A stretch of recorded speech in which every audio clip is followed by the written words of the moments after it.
নিজেকে একটা বারও কি প্রশ্ন করেছেন মানবতা কি এখনো বেঁচে আছে, না গল্পের মধ্যে সীমাবদ্ধ থাকে? মানুষ মানুষের জন্য, কথাটা কি বাস্তব? হ্যাঁ, টাকা পয়সা এত কি, কত চিন্তা ভাবনা মানুষ, কত কি চিন্তা ভাবনা করে না? স্বল্প মূল্যে পাওয়া যায় এমন খাবার, কিন্তু দোকানদারের নেই কোনো হিসেব, নেই কোনো প্রতিদ্বন্দ্বী, নিজেই সবকিছু একা একা সামলান, রান্না বান্না করে রেখে দেন সুন্দরভাবে, আর সেখান থেকে যার যার ইচ্ছা মতো তারা পেট ভরে খেতে সক্ষম হন। হ্যাঁ দর্শক, এমনই একটা গল্প যেটা সোশ্যাল মিডিয়াতে শেয়ার হয়েছে। একজন ভাই চাঁদপুরের, সেই ভাইটি নিজে এতটা পরিশ্রম করে মানুষের সেবায় নিয়োজিত, আর সেখান থেকেই তার এই গল্পটা ফুটে ওঠে। তার কথা হচ্ছে, তিনি যদি একটা জায়গায় যদি চাকরি করেন তাহলে তাকে এত টাকা বেতন কেউ কখনো দেবে না। তাই তিনি এমন একটা পরিশ্রম, এমন এমন একটা উদ্যোগ তিনি চালিয়ে যাচ্ছেন, আর আজকে দীর্ঘদিন ধরে এই পেশায় তিনি নিয়োজিত। এখানে কে কত টাকা খেলো, খাওয়ার পরে সে হিসাবটা অনুযায়ী, ইনসাফ অনুযায়ী সে ওই টাকাটা ওখানে রেখে দেয়। হ্যাঁ দর্শক, আমরা তাদেরকেই দেখতে পাই যারা আসলেই সৎ নিয়ে বেঁচে থাকে। চিন্তা করে দেখেন মানুষটা কতটা, মানে কতটা ভালো মনের মানুষ হলে এমন ধরনের একটা সিদ্ধান্ত নিয়ে মানে কাজ করে।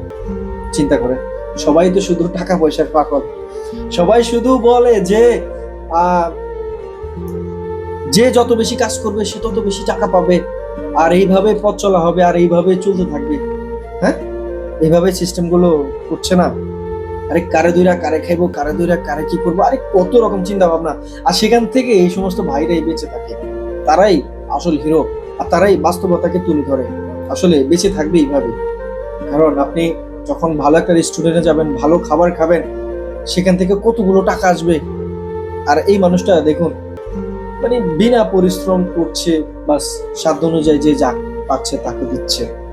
এমনকি ক্যাশে যে মানুষটা থাকবে, যে টাকার হিসাবটা নেবে, সেটা পর্যন্ত না, খাওয়া শেষ টাকাটা হিসাব অনুযায়ী দিয়ে চলে যাচ্ছে।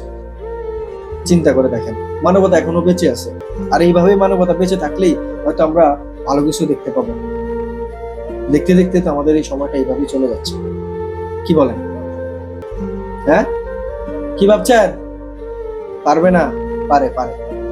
গরিব মানুষ, অসহায় মানুষ যারা আছে তারাও পারে। এইভাবেই তাদের পরিচয়টা দিয়ে থাকে। শুভকামনা রাখছি ভাইটির জন্য, তার আগামী দিনগুলো যেন আরো ভালো হয়। আর দর্শক যারা আছে, যারা ওখানে গিয়ে মানে তার এই খাবারটা খেয়ে যারা বিল দিচ্ছে, টাকা পয়সা দিচ্ছে, ইনসাফ অনুযায়ী তাকে ঠকাচ্ছে না, হয়তো তারাও তাদের সত্যের ন্যায়ের পরিচয়টা দিচ্ছে। ভালো থাকবেন, সুস্থ থাকবেন। যদি ভিডিওটি ভালো লেগে থাকে, ভিডিওতে একটা লাইক দিয়ে চ্যানেলটাকে সাবস্ক্রাইব করে সঙ্গে থাকবেন।